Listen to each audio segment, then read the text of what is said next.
They's a past I can't, or rather, don't want to forget, no matter how hard I try.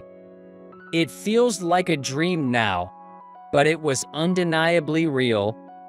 I had a wife. I married at 25. Fresh out of college, I joined an IT company crowded with men where there were no chances of meeting women.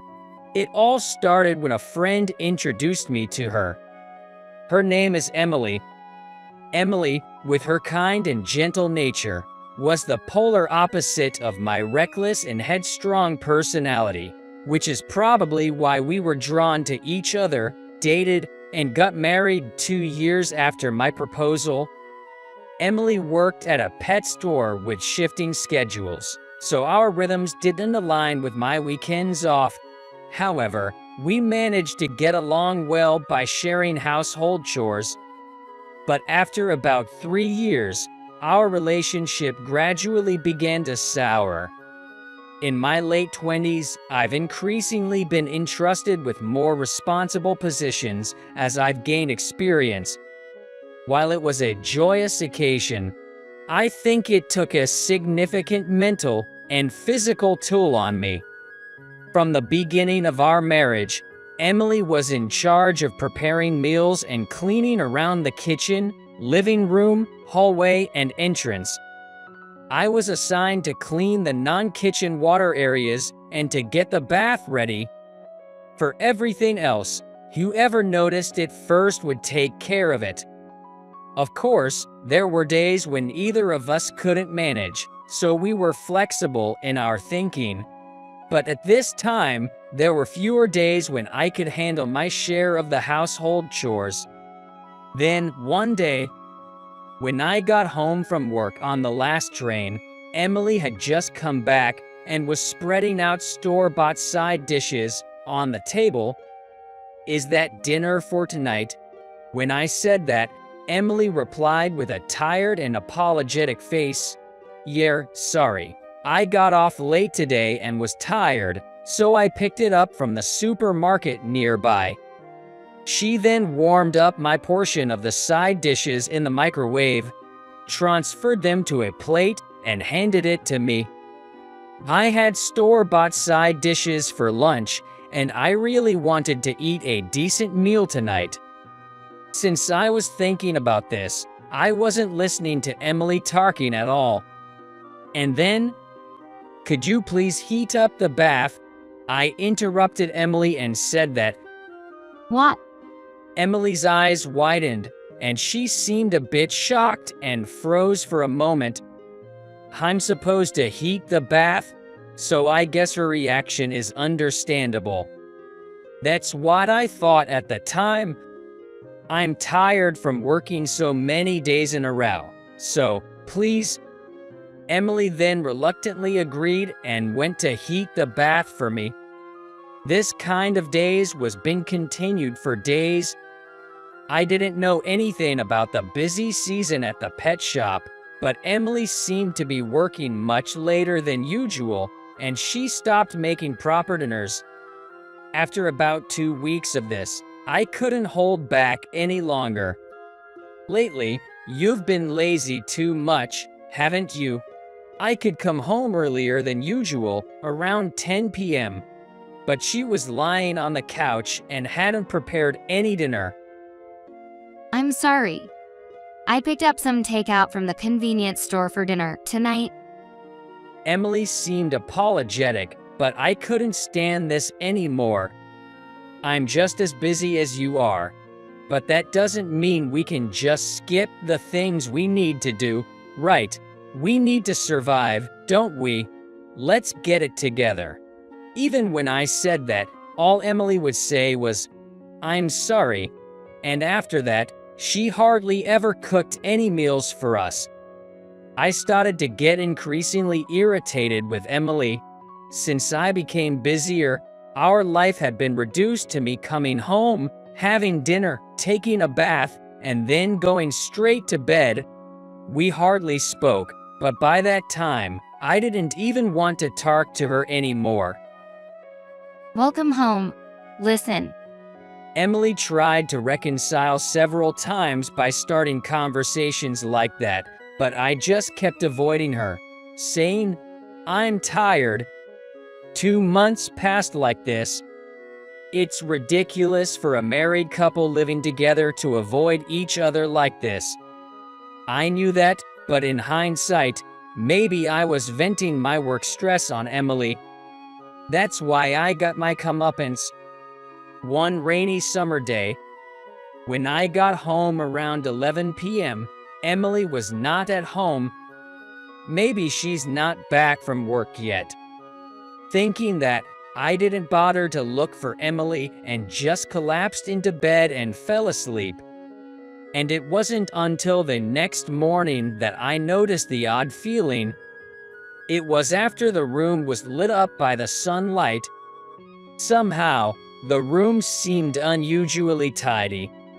When I opened the closet, puzzled, I found that all of Emily's clothes were gone. I checked other drawers and found that cosmetics and other small items were also neatly gone. I went to the living room to see if there was a note left behind, but there was nothing. Have we been arguing so much lately that she's gotten fed up and run away? With that thought, I called Emily's cell phone, but all I heard was a cold mechanical voice saying, "The number you have dialed is not in service." And just like that, my wife, Emily, had vanished. I deeply regretted my recent behavior. I could have been understanding when she occasionally skipped her share of chores because of being busy, saying, "It happens." If only I hadn't pushed her away when she tried to make amends and had faced the situation properly. You really only realize these things once you've lost them. But even if she's mad now, she'll come back someday. When she does, I'll make sure to apologize. Even then, I was still naive. It's been a month since Emily disappeared. My busy work finally slowed down, giving me more idle time. Because of this, I found myself thinking about Emily more than usual, tormented by the fear that she might never return. That's when I found an unaddressed envelope in my mailbox. It wasn't stamped, clearly hand-delivered. Back home, I opened the envelope to find something shocking inside. A divorce paper. For a moment, I thought it was some kind of prank, but Emily's signature was already on one side.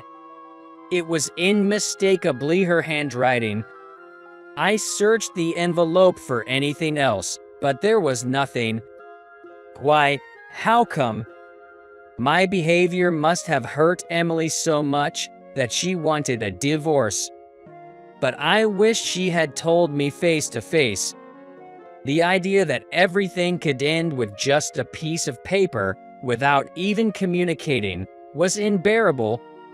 But the truth was, I'd been visit to Emily's parents' home, far away, only once, and I couldn't remember the address, even phone number.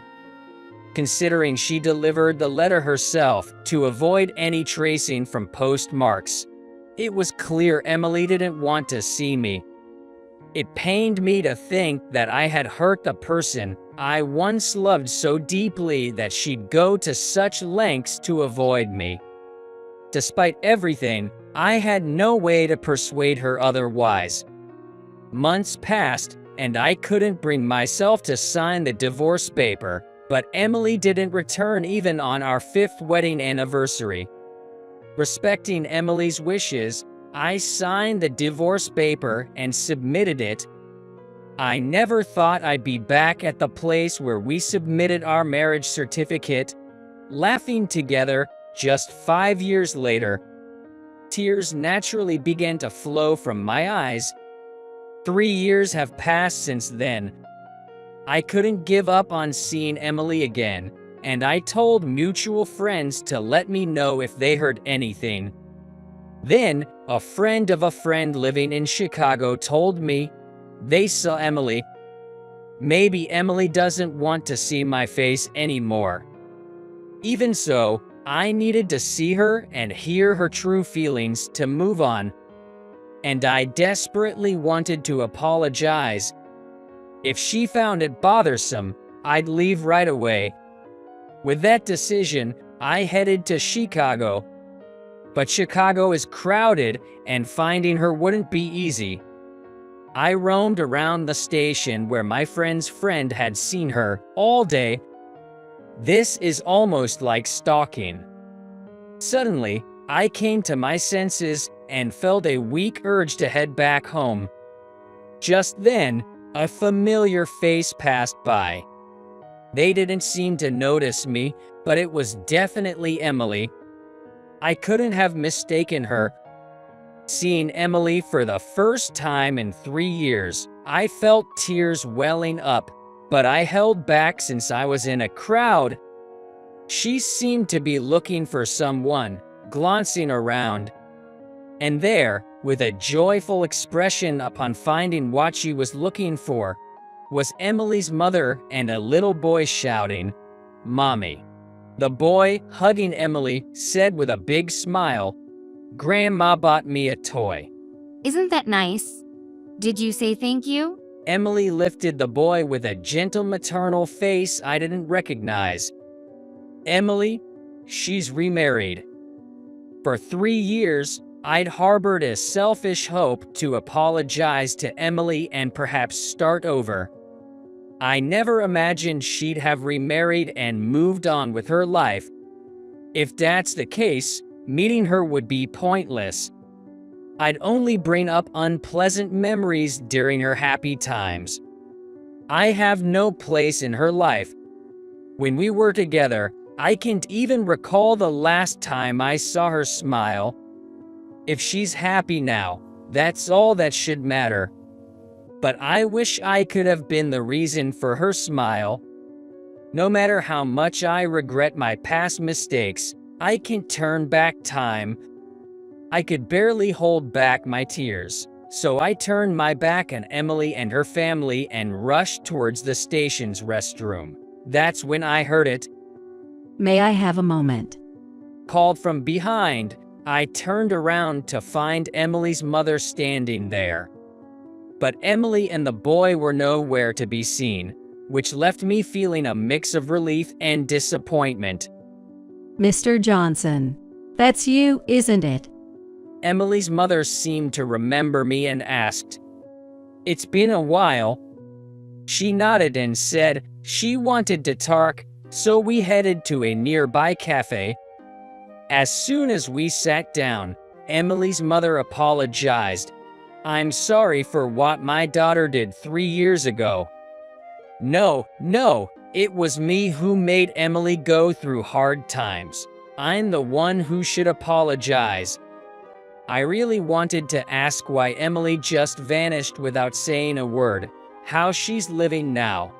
If the kid earlier was really Emily's, I had so many questions.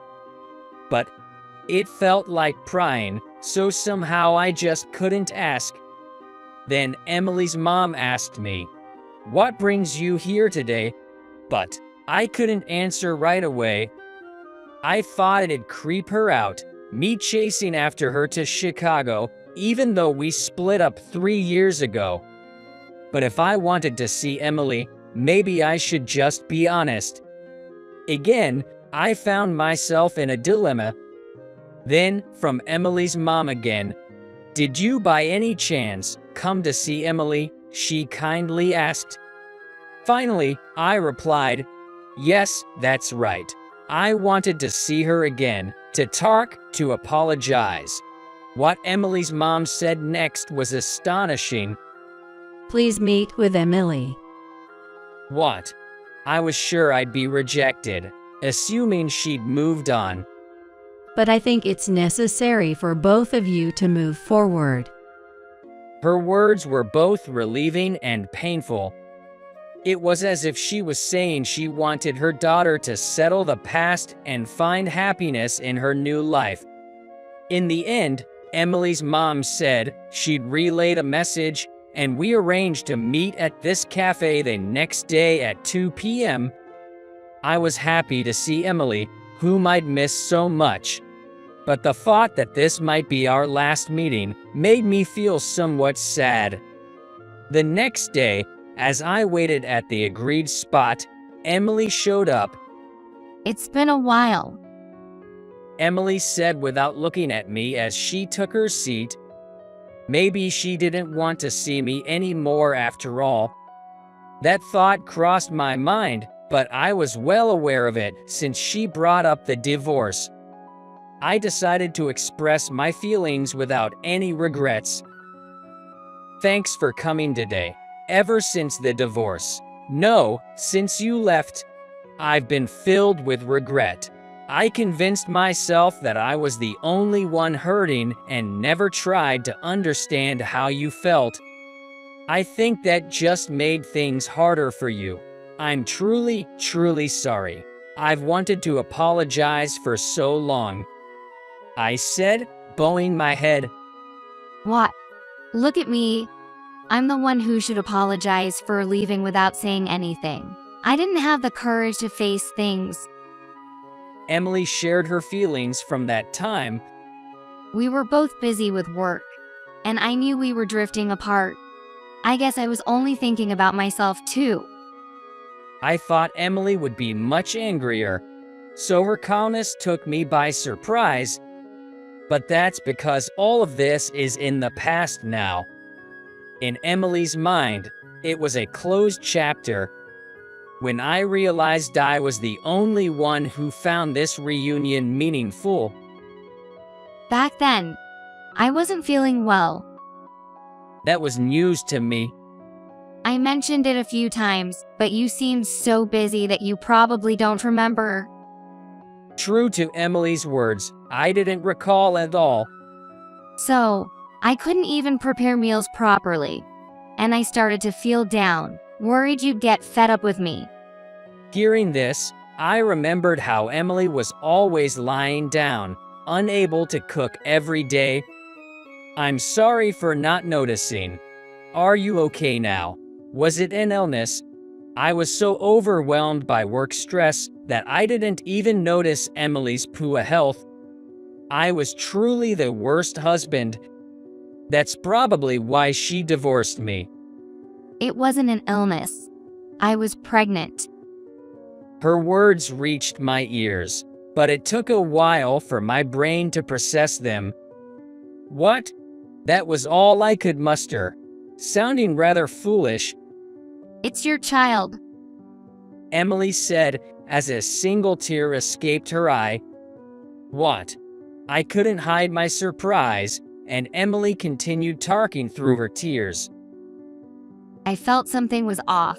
So I went to the hospital and found out I was pregnant. I was so happy. I thought maybe we could get back to how close we used to be. I thought this child could be the angel that brings us back together. That's why I wanted to tell you as soon as possible and tried many times. But I couldn't find the right moment. It felt like all the pieces of the puzzle had finally fit together. The reason for her poor health and why she kept trying to talk to me. It was all because she was pregnant with my child. Then, I started to feel increasingly alone. I wondered if you'd be happy about the child. If I could really be a good mother. I was scared of everything and talked to my mom about it. I didn't intend to leave at first. I was just going to go back home for a few days. But the thought of talking it through with you and understanding each other scared me. I ran away. I'm so sorry for keeping this important matter a secret. Emily said this and bowed her head once more. And the child? I asked nervously. Then Emily replied, a boy. He's 3 years old now and growing up healthy. Could it be the child you were with at the station yesterday? I think my voice trembled. Yes, that's right. Barely had I heard Emily's words when tears started to overflow. That child's smile as he hugged Emily and called her Mommy. is still fresh in my mind. My child. Before I knew it, I was holding Emily's hand. And then, thank you. I couldn't help but say it. Hearing this, Emily also started to cry. I'm sorry for not realizing how hard you were working for our children, and for my awful behavior. I'm sorry for being so selfish, but I always wanted to tell you the truth. If it's possible to forgive me, I want to live with you again. I want to be a father to our child. Can you give me another chance? The wait for Emily's response felt incredibly long. But then she took my hand and said, "That's my line. Thank you." After that, Emily took me to the house where she is living. Our son, meeting me for the first time, didn't shy away and happily hugged me, asking, "Daddy, did you come back from far away?" It seems Emily had told our son, who had started to question the absence of a father after seeing other families at kindergarten, that I was just away. And he added, "Mommy said so. She said Daddy is a kind and funny person." I felt overjoyed to know that in the hearts of Emily and our son, even I wasn't there, they live happily and loved. I then went back to the main office and managed to arrange a transfer to our branch in Chicago next spring. Until then, I'll be visiting by train on weekends, but compared to the 3 years we've been apart, it seems short. One day, living with Emily and our son will feel normal again. But I'll never forget that this normalcy isn't something to take for granted. Having been apart once, I believe we're now bound by a stronger bond, and I'm starting to walk with my family once again.